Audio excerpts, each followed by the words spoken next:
नमस्कार, बहुत स्वागत है आपका। आप देख रहे हैं रिपब्लिक भारत और मैं हूं आपके साथ मृदुल शर्मा। इस समय हम उत्तर प्रदेश विधानसभा में मौजूद हैं और यहां पर निगाहें टिकी हुई हैं। क्या हलचल हो रही है? सबसे बड़ी खबर ये मिल रही है कि मनोज पांडे ने इस्तीफा दे दिया है।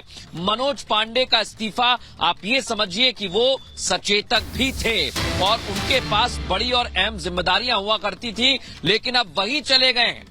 ये समाजवादी पार्टी की स्थिति हो गई है, ये बड़ा डेंट माना जा रहा है। और मनोज पांडे का जाना यानी अभी कई और नाम हैं जिनको लेकर अभी भी संशय बना हुआ है, लेकिन धीरे धीरे उनकी भी तस्वीर साफ होती जा रही है। और जैसे जैसे तस्वीर साफ हो रही है, सीधे तौर पर लग रहा है कि भारतीय जनता पार्टी के जो तमाम नेता दावे कर रहे हैं उसके पीछे एक रणनीति है। और इस रणनीति पर आज से नहीं, पहले से काम हो रहा था, क्योंकि एक दिन में इतने विधायकों का वापस आना या इधर उधर जाना ये संभव नहीं हो सकता है। पहले से तैयारियां चल रही थी, लेकिन अभी सबसे बड़ी खबर, मनोज पांडे जो कि सचेतक भी हैं, उन्होंने इस्तीफा दे दिया है और विधानसभा में जानकारी दे रहे हैं आप। लेकिन इस बीच बड़ी खबर दरअसल ये भी है कि राज्यसभा चुनाव को लेकर मतदान लगातार जारी है और लगातार वोटिंग चल रही है। सुबह से ही यहाँ पे जो तमाम विधायक है, चाहे बड़े चेहरे हो, अब वो लगातार यहाँ पहुंच रहे हैं और वोटिंग कर रहे हैं। मुख्यमंत्री योगी आदित्यनाथ ने भी वोट कर दिया है। मुख्यमंत्री योगी आदित्यनाथ ने भी अपने मताधिकार का प्रयोग किया। इसी के साथ साथ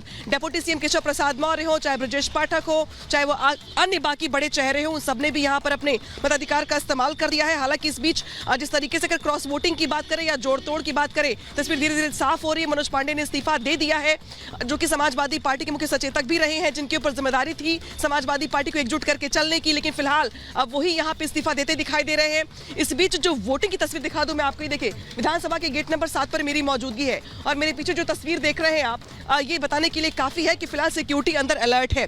विधायक लगातार अंदर जा रहे हैं, वोट कर रहे हैं, वोट करने के साथ ही बाहर आ रही है। देखिए जो ऊपर आप ये जो हॉल देख रहे हैं, 80 नंबर कमरे में विधायकों के वोट करने का पूरा इंतजाम यहाँ पर किया गया है। जी बिल्कुल अनामिका, मैं आपको रोकना चाहूंगा। लगातार यहां पर विधायकों के पहुंचने का सिलसिला शुरू हो चुका है सुबह से ही, लेकिन इस बीच एक और बड़ी खबर आ रही है कि मतदान करने के लिए पहुंचे राकेश प्रताप सिंह और उन्होंने जय श्री राम के नारे लगाए हैं। जय श्री राम के नारे वो लगा रहे हैं। पहले आपको सुनवाते हैं जब मतदान के लिए पहुंचे तो किस तरह से नारेबाजी वो कर रहे थे, सुनिए जरा। कोई नाराजगी नहीं है, किसी से कोई नाराजगी नहीं है। अंतरात्मा की आवाज को वोट देना है। अब ये बता देंगे, अभी आपको वोट देने के बाद सब बता देंगे। वो तो सदन में बोल चुका हूँ, जय श्री राम, जय सिया राम। राम रोम रोम में है, राम कण कण में है, राम कण कण में है।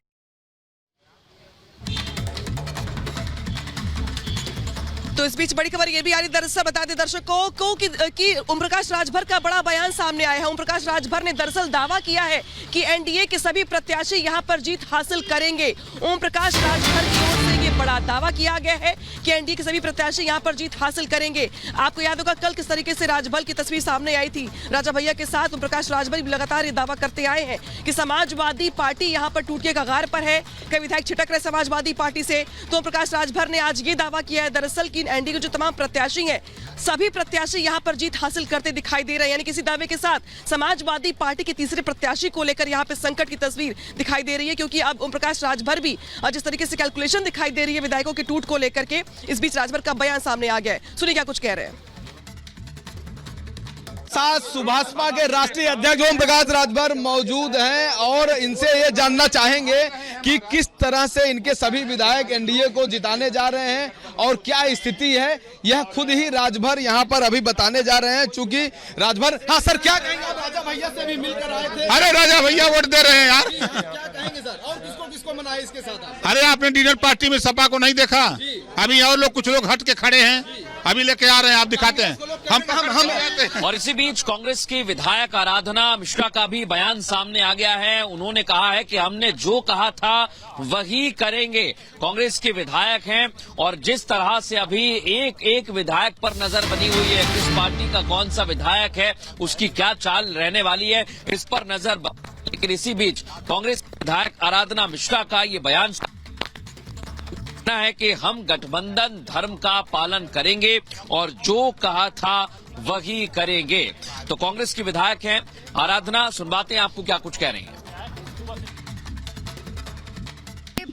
हमने पहले ही कह दिया था कि कांग्रेस पार्टी हमेशा अपना गठबंधन धर्म निभाएगी और ये पार्टी का निर्णय था कि जो संयुक्त कैंडिडेट हैं गठबंधन के, समाजवादी पार्टी के साथ हम उनको अपना वोट देंगे। कांग्रेस के दोनों एमएलए, मैं और मेरे साथी वीरेंद्र चौधरी जी, हम लोग अपना वोट गठबंधन को देंगे। कल दोनों लोग मैम डिनर में आप लोग वहाँ पे मौजूद थे? डिनर्स में उनकी पार्टी का डिनर था, उनके विधायकों का डिनर था। लेकिन सपा में लोग कह रहे हैं बड़ी सी इंक्वायरी होने वाली। आज 8 विधायक जो कल डिनर में नहीं थे आज क्रॉस वोट करेंगे। देखिए, ये सवाल का जवाब तो सपा के वरिष्ठ नेता दे सकते हैं। हम दोनों की जिम्मेदारी है कांग्रेस पार्टी की, और हम कांग्रेस पार्टी का, मैंने फिर दोहराऊंगी कि गठबंधन धर्म हमने निभाया है और हम आगे भी निभाएंगे। तो ये आपने सुना कांग्रेस के विधायक को। इसी बीच डिप्टी सीएम केशव प्रसाद मौर्य का भी बयान सामने आ गया है और उन्होंने दावा कर दिया है कि समाजवादी पार्टी का तीसरा प्रत्याशी हारेगा। जवाब भी उन्हें दिया जा रहा है, समाजवादी पार्टी की तरफ से कहा जा रहा है कुछ ना कुछ लालच जरूर दिया होगा। अब दोनों तरफ से बयानबाजी भी हो रही है, सुनवाते हैं आपको कौन क्या कुछ कह रहा है। श्री अखिलेश यादव जी की हताशा में अभी आप सबके माध्यम से चैनलों में देख रहा था। अगर माननीय प्रधानमंत्री श्री नरेंद्र मोदी जी के नेतृत्व में देश को आगे बढ़ते हुए समाजवादी पार्टी के विधायक भी देखना चाहते होंगे, तो वो भाजपा प्रत्याशियों को अगर वोट दे रहे होंगे तो यह उनका अपना विषय है। लेकिन मैं यह मानता हूं कि हमारे 8 और सपा के 2 प्रत्याशी जीत रहे हैं। तीसरा कैंडिडेट खड़ा करके श्री अखिलेश यादव जी ने गलती किया है। उनके पास जीतने के नंबर नहीं थे, फिर भी उन्होंने तीसरा प्रत्याशी चुनाव में अखिलेश यादव सर की एजेंसियों का भारी दबाव है, सरकार विधायकों को दबाव बना वोट ले रही है। खिसियानी बिल्ली खंभा नोचे। कोई भी भारतीय जनता पार्टी इस प्रकार का ना कोई दबाव बना रही है और न इस प्रकार से वोट लेने की बात कर रही है। जिनके अंतरात्मा में राष्ट्र की प्रगति होगी, जिनको 2047 तक विकसित भारत देखना है, जिनको भारत की तीसरी अर्थव्यवस्था देखना है, जिनको राज्यसभा में भी भाजपा और माननीय नरेंद्र मोदी जी के नेतृत्व में जो काम हो रहे हैं उसमें कोई अड़चन ना आए, बहुमत देखना है, वो सब भाजपा के हमारे प्रत्याशियों को वोट दे रहे हैं। सर, ये माना जाए सपा में बड़ी फूट है, 7 से ज्यादा विधायक उनको वोट नहीं कर रहे हैं। ये सपा में तो भगदड़ मची हुई है, कांग्रेस का आता पता नहीं है, बसपा के प्रत्याशी चुनाव से नदारद हैं और बाकी जो सपा के 7 दल थे इस समय भाजपा गठबंधन का हिस्सा है। इसलिए सपा समाजवादी पार्टी जो दूसरों के लिए कांटा बोते हैं, एक दिन उनके लिए भी कांटे मिलते हैं।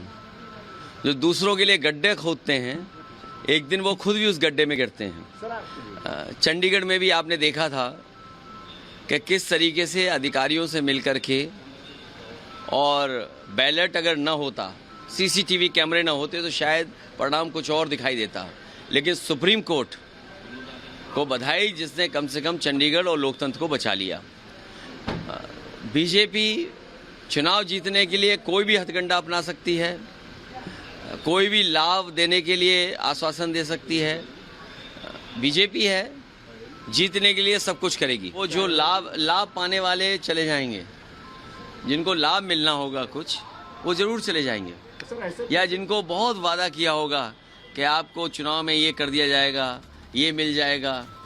तो अखिलेश यादव को आपने सुना, लेकिन अखिलेश यादव को एक और झटका लग सकता है। जानकारी ये मिल रही है कि मनोज पांडे इस समय दयाशंकर सिंह के घर पहुंचे हुए हैं मुलाकात करने के लिए, और हमारे सूत्र ये बता रहे हैं कि वो जल्द ही समाजवादी पार्टी से इस्तीफा दे सकते हैं। खबरें तो ये भी मिल रही हैं कि बीजेपी लोकसभा का चुनाव उन्हें लड़ा सकती है। ये वही मनोज पांडे हैं जो रायबरेली की ऊंचाहार से आते हैं। लेकिन बड़ी बात क्या है, अगर लोकसभा चुनाव के लिए उन्हें बुलाया गया जाए या फिर बुलाया जाएगा तो क्या वो जल्द ही इस्तीफा दे देंगे? ऐसी खबरें आ रही हैं कि भारतीय जनता पार्टी का दामन थाम सकते हैं। अभी हाल ही में उन्होंने ये जानकारी मिली थी, हमने आपको बताया, सचेतक पद से इस्तीफा दे दिया। लेकिन अब ये जानकारी मिल रही है कि बीजेपी का दामन भी थाम सकते हैं और बीजेपी उन्हें लोकसभा चुनाव लड़ा सकती है। तो मनोज पांडे ने बहुत हद तक लगभग ये तय माना जा सकता है कि बीजेपी का दामन वो थाम सकते हैं। बातचीत लगभग उनकी हो गई है।